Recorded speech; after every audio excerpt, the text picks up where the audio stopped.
बिस्मिल्लाहिर्रहमानिर्रहीम। अस्सलामुअलैकुम। क्या हाल है तमाम देखने वालों का। उम्मीद है कि सब ठीक होंगे। आज मैं आपको बहुत ही ज़बरदस्त से बैंगन सिखाऊंगी, बगारे बैंगन। ये हैदराबाद के मशहूर बगारे बैंगन हैं और एक पैन में मैंने ऑयल डाला है। अब इसके अंदर मैं बैंगन डालूंगी। बैंगन जो है वो मैंने कट लगा लिए हैं, कटिंग कर लिया उनकी दरमियान में से, उनको कट लगा के दो साइडों से ना ऐसे दरमियान में से मैं आपको दिखाती हूँ। ये देखें किस तरह मैंने कटिंग की है इसकी। ये इस तरह कटिंग करनी है। और छोटे साइज़ के बैंगन लेंगे।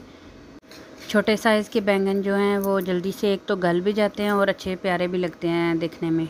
बगारे बैंगन हैं जो ये छोटे साइज़ के बैंगन हों तो ही ये प्यारे लगते हैं और खूबसूरत देखने में, अच्छे खाने में ज़बरदस्त टेस्ट इनका आता है। तकरीबन 10 मिनट तक इनको फ्राई करेंगे ताकि ये अच्छे से नरम हो जाएं। और अभी तक आपने मेरे चैनल को सब्सक्राइब नहीं किया तो पहले सब्सक्राइब कर लें और बेल आइकन के बटन को ज़रूर प्रेस किया करें ताकि आने वाली न्यू वीडियो की नोटिफिकेशन आप सबको मिल जाए। और रेसिपी पसंद आए तो प्लीज़ लाइक करें और कमेंट करके मुझे ज़रूर बताया करें आपको मेरी रेसिपी कैसी लगती है और जो मैं दुआ मांगती हूँ वो आपको कैसी लगती है, इस पे भी ज़रूर बताया करें। और अगर आपकी कोई फरमाइश हो तो प्लीज़ मुझे ज़रूर बताया करें कि आप ये बनाना सिखाएं। मैं पूरी कोशिश करूँगी कि उसको बना सकूँ। बहुत से व्यूवर्स ने रसमलाई की फरमाइश की है।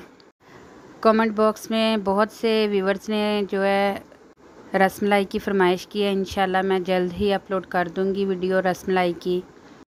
ये देखें जी, बैंगन जो हैं वो फ्राई हो गए हैं। अब इनको मैंने निकाल लिया है और उसी ऑयल के अंदर मैं मस्टर्ड सीड जो हैं वो डालूँ, जिसको राई दाना भी बोलते हैं। और एक चम्मच जो है वो मैंने लिया है राई दाना। अच्छी तरह से साफ़ करने के बाद ऑयल में डालूँगी और 1-2 मिनट तक इसको भूनने के बाद फिर इसमें प्याज डालूँगी। प्याज जो है वो मैंने 2 अदद मीडियम साइज़ के प्याज लिए थे और उनको कद्दूकश कर लिया है।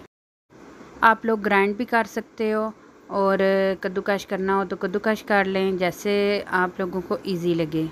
ये चटपटे से बैंगन ज़रूर ट्राई करना और मुझे इसका फ़ीडबैक ज़रूर देना। ये जी, अब इसके अंदर प्याज जाएंगे।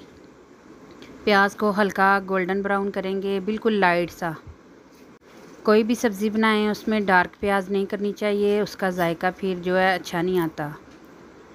और टमाटर लिए थे 3 अदद, उनका पेस्ट बना लिया है। अब टमाटर का पेस्ट डालेंगे इसके अंदर और अच्छी तरह से मिक्स कर लेंगे। और एक पैन में इसका स्पेशल मसाला तैयार करते हैं। बगारे बैंगन का एक स्पेशल मसाला तैयार होता है, वो हम जो है अलग से ऑयल के बगैर जो है उसको भूनेंगे। ये जो है खोपरा नारियल का बुरादा वो मैंने लिया है 5 चम्मच और दड़ा मिर्च जो है वो 1 चम्मच ली है और सफ़ेद तिल जो है वो भी 1 चम्मच लिए हैं। इनको हल्की आंच पे भूनेंगे नारियल को, और जो तिल हैं उनको अच्छी तरह से भून लेंगे। ये स्पेशल मसाला है इसका बगारे बैंगन का। हल्का गोल्डन ब्राउन करने के बाद हम इसको पीस लेंगे। मेरी एक बहुत ही अच्छी फ्रेंड है ज़ाहरा, ये रेसिपी मैं उनके नाम करती हूँ। बहुत अच्छी खातून है वो और आई थिंक आप लोगों ने उनके कमेंट भी देखे होंगे। सब इतना अच्छा फ़ीडबैक देते हैं, सबका बहुत शुक्रिया, जज़ाकल्लाह। खुश रहिए। बिल्कुल हल्की आंच पे इसको जो है भूनना है, बुरादे को, गरी बुरादे को और तिल को। अब जो है इसके अंदर कुछ मसाले ऐड करते हैं, जिसके लिए मैंने नमक लिया है हस्बे ज़रूरत और हाफ़ टेबल स्पून जो है वो रेड चिली पाउडर लिया है और हाफ़ टेबल स्पून जो है इसके अंदर मैंने टर्मेरिक पाउडर लिया है, हल्दी पाउडर। अच्छी तरह से इनको भून लेंगे। थोड़ा सा पानी का छींटा भी लगा सकते हैं आप लोग। और गरी बुरादा जो है वो भी अच्छी तरह से भून चुका है। अब उसको उतारेंगे नीचे और जो है उसको ग्राइंड कर लेंगे। ग्राइंड करके आपको दिखाती हूँ मैं। ये देखिए माशाल्लाह से इतनी इसकी प्यारी खुशबू आ रही है, पूरे किचन में, पूरे घर में फैली हुई है खुशबू। अब इसके अंदर दड़ा मिर्च डाल के इसको हम करेंगे ग्राइंड और फिर आपको दिखाते हैं। ये देखें जी, कर लिया हमने इसको ग्राइंड और इसके अंदर सारा मसाला डाल देंगे। और इसको अच्छी तरह से भूनने के बाद हम इसके अंदर बैंगन डालेंगे।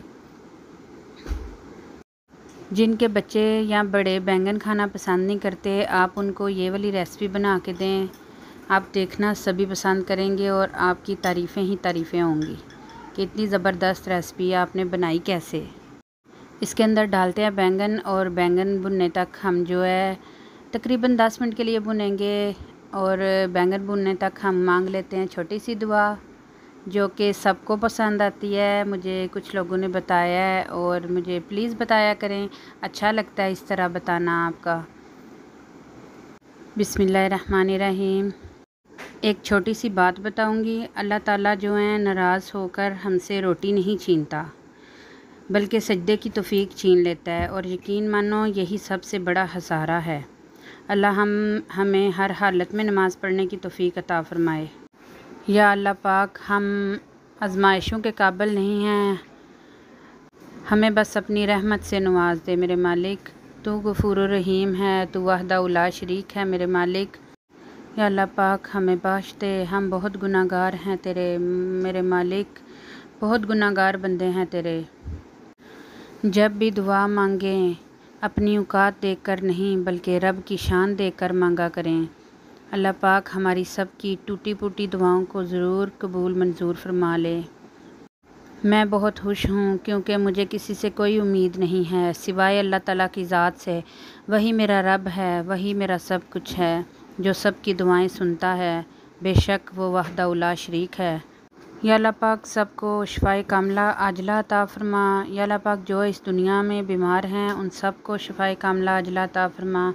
और मेरे मालिक जिनकी औलाद नहीं, अल्लाह पाक उनको अपनी रहमत से औलाद से नवाज दे मेरे मालिक, उनकी झोलियाँ भर दे। तू अपने गैब के ख़जाने से उनकी मदद फ़रमा। और जिनके बेटे हैं उनको बेटियां अता फ़रमा, और जिनकी बेटियां हैं उनको बेटे की नेमत से नवाज दे मेरे मालिक। या अल्लाह पाक सबके कारोबार में बरकत अता फ़रमा और कमाने वालों की खैर हो। और जो हमारे परदेस में भाई कमाने गए हुए हैं, अल्लाह पाक उनको अपने हिफ्ज़ व अमान में रख और उन पर अपना साया हमेशा कायम व दायम रख मेरे मालिक। हम सब को पंजगाना नमाज़ पढ़ने की तौफीक अता फ़रमा दे, हमारे बच्चों को नेक कर दे। और जो बच्चे पढ़ाइयाँ कर रहे हैं, अल्लाह पाक उन सब को कामयाबियाँ अता फ़रमा। या अल्लाह पाक हमारी माँओं को सेहत तंदरुस्ती वाली ज़िंदगी अता फ़रमा दे, उनको शिफ़ाए कामला आजला अता फ़रमा दे। और जिनके बाप सर पे कायम हैं, अल्लाह पाक उनको सेहत तंदरुस्ती वाली ज़िंदगी अता फ़रमाए।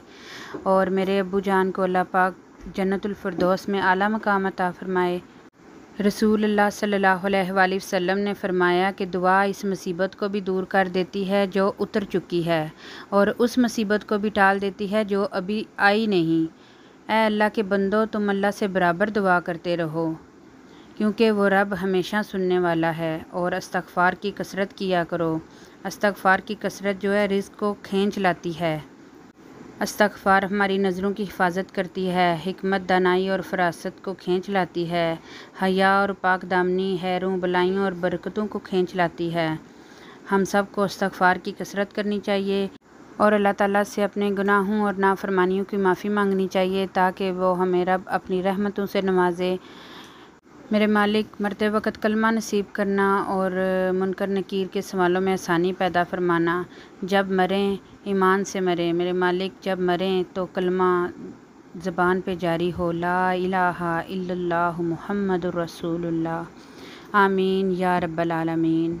और जी दुआ मांगते ही हमारे जो बैंगन हैं वो तैयार हो गए हैं। इनमें मैंने हरी मिर्चें और हरा धनिया डाला था, और ये देखें जी माशाल्लाह कितने ज़बरदस्त लग रहे हैं।